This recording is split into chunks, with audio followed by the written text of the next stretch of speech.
रूपाली को देखकर मुस्कुरा रही थी। सिमरन रूपाली से आगे कुछ कहने ही जा रही थी कि तभी उसकी नजर उसके फोन पर पड़ी।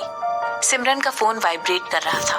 उसने तुरंत अपने फोन की तरफ देखते हुए पता लगाने की कोशिश की कि इस समय उसे कौन कॉल कर रहा था। सिमरन ने रूपाली से कहा, एक्सक्यूज मी, मुझे एक फोन कॉल लेना है। इसके बाद सिमरन तुरंत अपनी सीट से उठी और फोन पर बात करने चली गई। अरे सिम्मी, कहाँ हो यार तुम? तुषार की माँ यहाँ तुम्हारे अपार्टमेंट में आई हुई है। वो पागलों की तरह तुम्हें यहाँ वहां ढूंढ रही है। तुम प्लीज यहाँ पर आ जाओ। तुम जहां कहीं भी हो तुरंत यहाँ पर आ जाओ, मुझे तुम्हारी जरूरत है। दरअसल ये फोन कॉल सिमरन की सहेली कनिका का था। उसे प्यार से सिम या सिमी बुलाती थी। मगर वो मुझे पागलों की तरह क्यों ढूंढ रही है? सिमरन ने कंफ्यूज होते हुए पूछा। तुषार के साथ एंगेजमेंट तोड़ने के बाद सिमरन ने मल्होत्रा खानदान से दूरी बनाना ही बेहतर समझा था। यहाँ तक कि उसने किसी भी तरह का कोई भी रिश्ता रखना ठीक नहीं समझा था। हालांकि सिमरन का मल्होत्रा खानदान से एकदम से रिश्ता खत्म कर लेना बहुत गलत था। इससे मल्होत्रा खानदान की काफी बेइज्जती भी हुई थी। लेकिन सिमरन को लग रहा था कि उसने जो कुछ भी किया था वो बिल्कुल सही था। उसे अच्छी तरह पता था कि तुषार की माँ बेहद खड़ूस और चालाक महिला थी और सिमरन ऐसे लोगों से दूरी बनाना ही बेहतर समझती थी। कनिका ने सिमरन से ये भी कहा, तुषार की माँ कह रही थी कि तुषार का एक्सीडेंट हो गया है। मुझे नहीं पता इस बात में कितनी सच्चाई है, लेकिन मैंने तुम्हारे सेक्रेटरी शेफाली को भी कॉल लगाया था, लेकिन कोई नेटवर्क इश्यू होने की वजह से मेरा कॉल उसके साथ कनेक्ट नहीं हो पाया था। मुझे लगता है यही सही रहेगा कि तुम तुरंत घर आ जाओ और अब इस औरत से तुम ही बात करो, वरना किसे पता कि दिन के खत्म होते होते तक कहीं मैं इस औरत को मार ही ना डालूं। ये सब कहते हुए कनिका बहुत गुस्से में थी। ठीक है कनिका, मैं समझ गई हूँ। रिलैक्स करो प्लीज और अपने गुस्से पर काबू रखना सीखो, सिमरन ने कनिका को समझाते हुए कहा। जो भी कनिका को जानते थे वो इस बात से वाकिफ थे कि कनिका बेहद गुस्से वाली और वायलेंट किस्म की महिला थी और अगर वो मिसेस मल्होत्रा जैसी औरत के सामने अपना गुस्सा कंट्रोल नहीं कर पा रही है तो सिमरन अच्छी तरह जानती थी इन सब का नतीजा क्या हो सकता है। हो सकता है दोनों में से कोई एक हॉस्पिटल में ही नजर आए। जैसे ही सिमरन की कॉल खत्म हुई वो तुरंत अपनी टेबल की तरफ वापस चली गई और रूपाली को अपनी इमरजेंसी सिचुएशन समझाने लगी।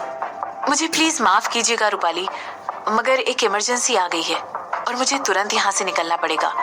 मैं अब मिस्टर शशांक वर्मा का और वेट नहीं कर सकती हूँ, सिमरन ने रूपाली से कहा। ऐसा कहते वक्त चेहरे पर निराशा और दुख साफ झलक रहा था। सिमरन को लगा था कि वो बहुत लकी है जो उसे इतनी जल्दी मिस्टर शशांक वर्मा से मिलने का मौका मिला। मगर जो कुछ भी उसके घर पर इस समय हो रहा था उसे देखना भी बेहद जरूरी था।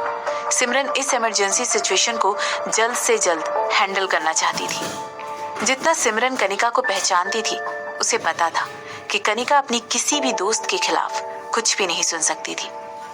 अगर कोई उसके दोस्तों पर उंगली उठाता तो वो उनसे लड़ बैठती थी और बिना किसी लड़ाई के वो बात कभी वहां खत्म ही नहीं होती। जितना गुस्से वाली कनिका थी भगवान ही जानता था कि मिसेस मल्होत्रा का क्या हाल होता अगर वो सिमरन के खिलाफ एक शब्द भी कनिका के सामने बोलती। मगर मिस सिमरन, मैं कैसे? रूपाली ने पैनिक होते हुए कहा। शशांक के बारे में सोचते हुए रूपाली की शक्ल रोनी सूरत में बदलती जा रही थी। उसके सर में दर्द शुरू हो चुका था। उसने सिमरन को रोकने की सारी पॉसिबल कोशिशें ऑलरेडी कर ली थी। उसने शशांक को उसके प्यार से मिलाने के लिए भी सब कर लिया था। लेकिन अब रूपाली को ऐसा लग रहा था कि जो कुछ भी उसने शशांक के लिए किया था वो सब बर्बाद हो चुका था। मैं इन सब के लिए बहुत ज्यादा माफी चाहती हूँ, लेकिन मैं इस समय बहुत जल्दी में हूँ। मेरी सेक्रेटरी आपको कल दोबारा कॉल करके मीटिंग शेड्यूल करवा देगी। सिमरन ने जल्दी में 5,000 रुपए टेबल पर रखते हुए रूपाली से कहा। इसके बाद वो रेस्टोरेंट छोड़कर चली गई और तेजी से बिना इधर उधर देखे सड़क पार करके अपने काले रंग की चमचमाती ऑडी के पास आकर खड़ी हो गई।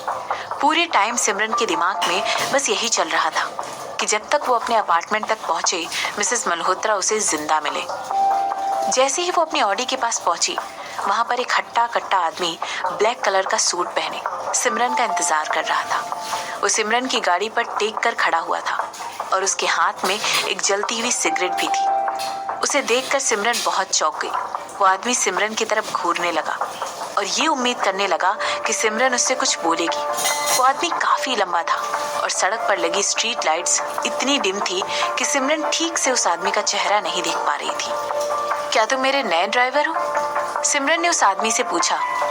वो आदमी जवाब दे ही रहा था कि सिमरन ने बिना उसका जवाब सुने अपनी गाड़ी की चाबी उसकी तरफ फेंकी और पैसेंजर सीट की तरफ बढ़ने लगी। इसके बाद सिमरन ने उससे कहा, जल्दी चलो, गाड़ी स्टार्ट करो, ड्राइव करो, हमें जल्द से जल्द वहां पहुंचना होगा। रुकिए रुकिए मिस सिमरन। सिमरन और नए ड्राइवर ने एक साथ पलटकर पीछे से आती आवाज की तरफ देखा। उन्होंने देखा कि कोई बड़ी तेजी से उनकी तरफ भाग कर आ रहा है। सरप्राइजिंगली वो मिस्टर वर्मा की सेक्रेटरी रूपाली थी। हाँ बोलो। सिमरन रूपाली की तरफ देखने में इतनी बिजी थी कि उसने ध्यान ही नहीं दिया कि ड्राइवर के एक्सप्रेशंस भी रूपाली को देखकर अचानक बदल गए थे। बेचारी रूपाली भी ड्राइवर के एक्सप्रेशंस को देखकर बेहद डर गई। मैं ये कहना चाहती हूँ कि प्लीज आप अपनी सेक्रेटरी को बोलिएगा कि वो मुझे कॉल करके मीटिंग की शेड्यूल कर ले। मुझे यकीन है मिस्टर वर्मा आपसे मिलना चाहते हैं और बात कर बिजनेस के बारे में बात करना चाहते हैं। रूपाली ने हाफते हुए किसी तरह शब्दों को जोड़कर कहा।